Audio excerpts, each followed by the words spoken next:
Y'all, so we are actually at the hospital, but your girl gotta go home.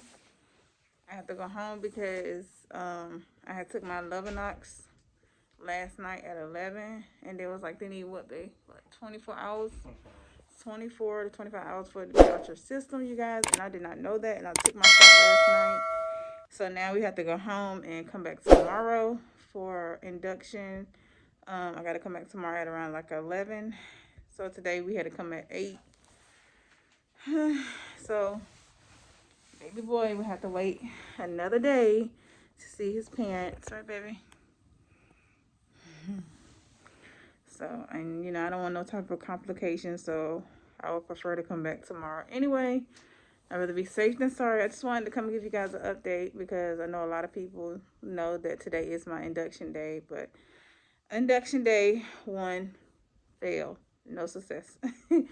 So, they checked my cervix, you guys. Good news, I am like 2, almost 3 centimeters, you guys, so that is great. I'm really excited about that. But yeah, like I said, I just wanted to come and update you. Yes.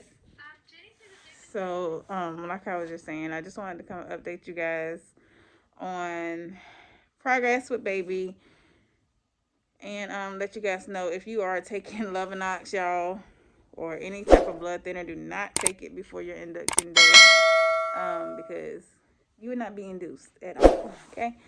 So yeah, I love y'all. I'll see you guys in the next video. Don't forget to like, share, and subscribe, and I'll talk to you guys later.